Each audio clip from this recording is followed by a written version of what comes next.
how did Don improve you as an actor through like the pace that he set on his set or his consummate professionalism? You know, what takeaways did you take away from Don? On a personal note, again, I strove to be as good as I could be because I was in his presence. And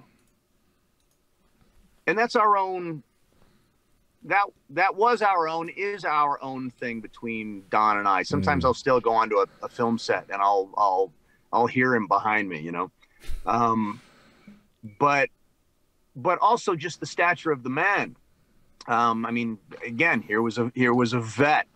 I never saw Don nervous, and if he did, I never saw him show it. He just, there was just a sense of an air of credibility around the man, you know, and he could joke and he could tell stories and, I mean, all that kind of stuff. But there was just this, you knew you were in the presence of someone with presence, and it was great. It was just really, really cool. I mean, just everything from the bald head, man, to the voice, the booming voice, and to the drawl that he had. and I can't remember Don Davis in anything that he ever did that sucked. Everything he ever did. You know, look, he may have not been like me with the contact lenses and the wigs and all that kind of stuff. But Don Davis was like, it was like a page from the Gene Hackman book, man. He never turned in a bad performance, you know. Everything was he was always there, you know. And anyway, so I just respected him all across the board. And then the more you got to know him, you got to know his family, and you got to know the people that he cared about. And then after you'd even heard the stories a couple of times, it then became about the man who was telling him, because you'd hear this. I've heard this story 4 times and I'm enjoying it just as much, not so much because the story changes, but because of the passion of the man who's telling the story. And it was it was just great. He was a great guy, man. He was just a phenomenal human being. And God only knows he had his bad days as well, as we all do. But anyway, I look back fondly, and I'm keeping that. That's my story, and I'm not changing it for nobody. The conventions gave you guys, not you specifically and Don, but you guys in general, a chance to continue to evolve your relationships outside of the set as well. Who would you look forward to really seeing and connecting with at the cons in terms of the cast? Well, no, just 2 come to mind right now. Cliff Simon was a brother from another mother, and I think J.R. Bourne just felt like a close cousin from another galaxy.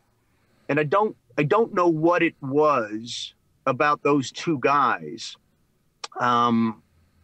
But JR, I've just always felt a kinship to. Maybe it's because we came up through the ranks, and a lot of the stories that Cliff would tell me, you know, just the one-on-one stories that he told me, because he had quite the life, and it didn't stop, and it never stopped up until the last second. That guy was just heading for the sun always.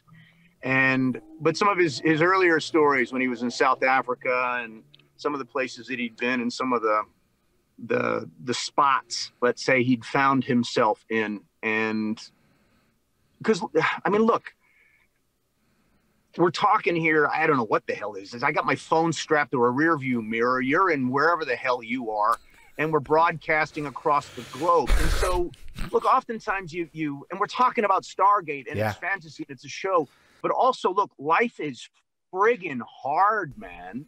It can be really, really hard. And Cliff went through some shit.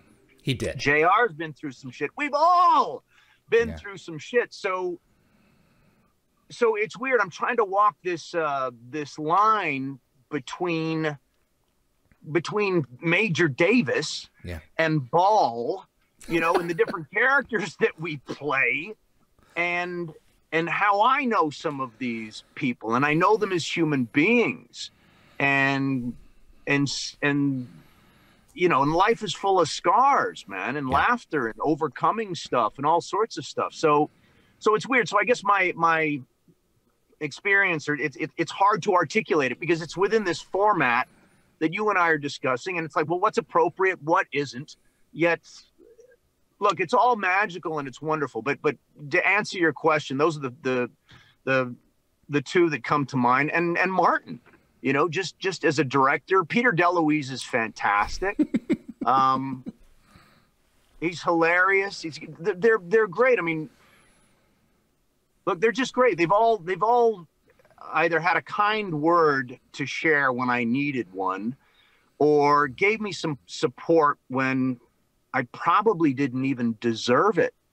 And those were the seeds that they planted. And so when I reflect back, I don't just reflect back on what it was to see the gate for the first time, or Gary Jones cracking me up, or you know, money raised for charity. Sometimes it's just, wow, that person actually covered my ass just there, and I don't even think I said hello to them this morning.